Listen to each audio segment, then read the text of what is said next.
Hi, my name is Nanette Patino, and I am a Spanish teacher at a high school.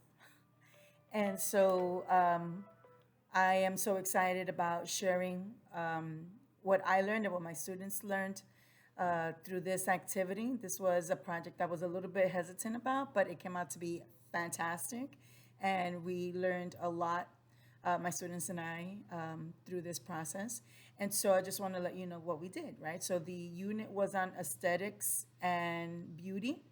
And so it encompassed a lot of different aspects. And one of the topics within that unit was architecture. So we focused on architecture and looking at the beauty and aesthetic values of architecture, primarily of Latin American architects, even if they had works in other parts of the world. So the first thing that we did was a brainstorm of what is architecture, what do they know, look at the vocabulary that they didn't know. So we did a brainstorm on that. And then they had to look at some videos on architecture, ancient architecture, such as the pyramids of Mexico and Machu Picchu, things of that nature, and across Latin America. And then we had an opportunity to discuss it. And we did a T chart to look at some of the similarities and differences that they found in these architectural structures. Then the second lesson was for students to choose from a list of different architects and do a little background research on them, just giving some specific questions. It's pretty much level one, wasn't very deep. I just wanted them to get a sense of who these people are and that there are architects and architectures that are made by Latin American people in Latin America as well as outside that are contributing to this field. So then the students had an opportunity to choose from about a list of 30 different Latin American architects. And the reason why it was so many, because I didn't want for them to be overlapping with different people, with the same persons, as a lot of times students do. And so that gave us a lot of variety. They had to choose three and then give specific feedback from my guiding questions. Then we came together and we had a conversation where the students shared with small groups what they learned. After that, the following lesson was in a group that we formed. There was three or four groups from all of their works together. The team had to come up with one architect and one structure that they were particularly interested in. They had to do lots of talking and deciding together to collaborate on this piece. And they had to state the reason why they thought that that was the best one for them, the best structure for them to do.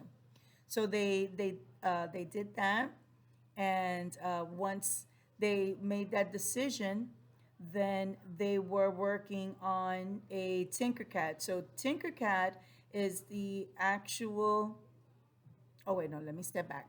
They had to put the information together for this structure for this architect. So one of the students already had some work. They just needed to delve into it just a little bit more. Then they came into the Tinkercad.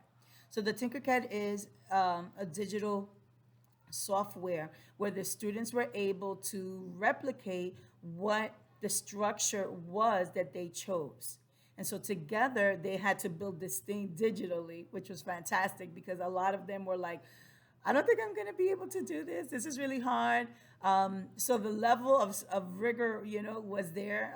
One or two students only had some kind of information or some experience with this. So it was fantastic because they were sort of like a helper, but they needed to delve into it because it had been a while since they worked on it. So it worked out perfectly.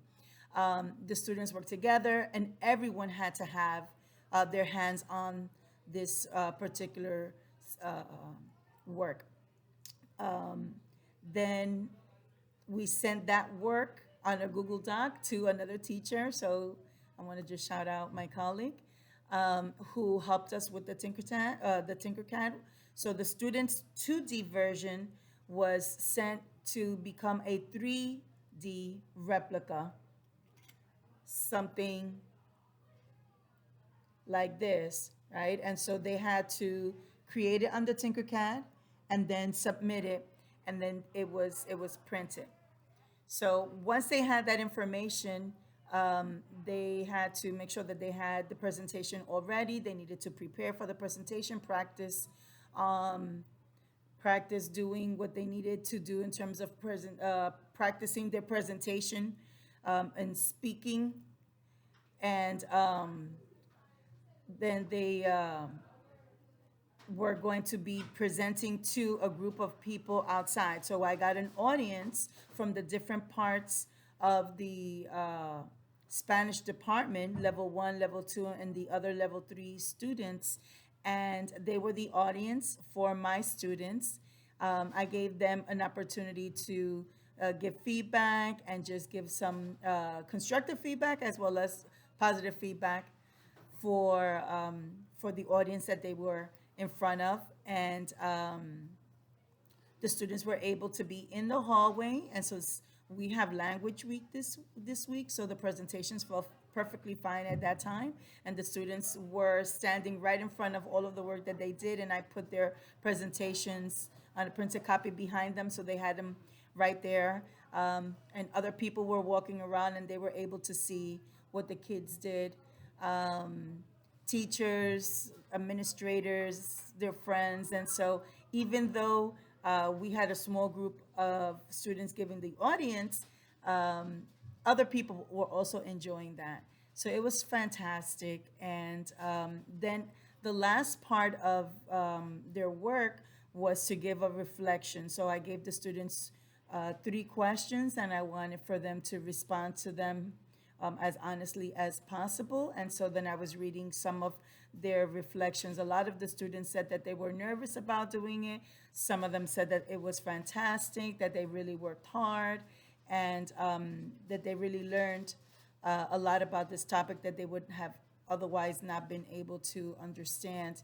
And so that information was really good for me because I was able to see how the students really made their best effort and how they actually learned, right? And so the rigor was there, the excitement was there. It was something new, something that they hadn't really even thought that they were able to do. So it was a great opportunity for them. And something that I learned afterwards was that my colleague who teaches a higher level said that, he came up close to the actual work, and he thought at first it was just like, something superficial. But when he started to read the students' work, he said that the grammar was great, the informative aspect of the work, was very in depth. It was visually attractive, their presentation, and he was pretty, impressed with them.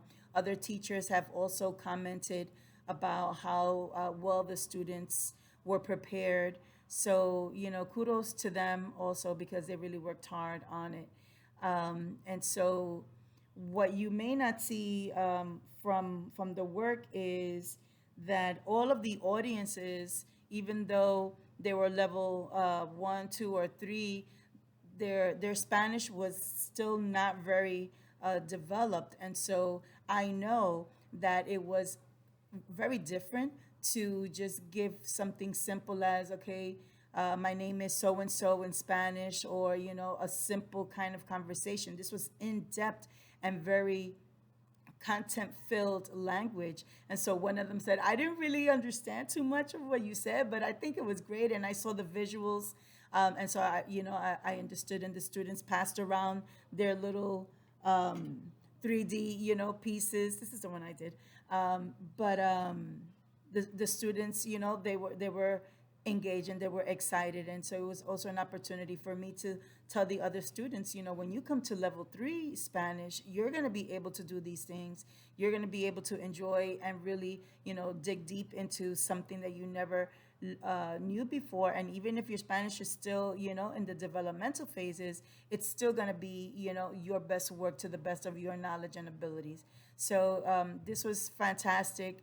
And so students, they've come by and walk with their friends and say, oh, look, let me show you my work, or, it's right there. And people, are really enjoying it. And I think it has had a really good impact, not only on the students who did it and not only on the audience, but the people that are walking back and forth. And so that's an exciting part for me. So I'm really happy with the outcome of this project. And I'm looking forward to doing other projects like this with my colleagues in the department as well. So I hope that you also enjoyed what my students did as well. Okay, so thank you so much. Bye.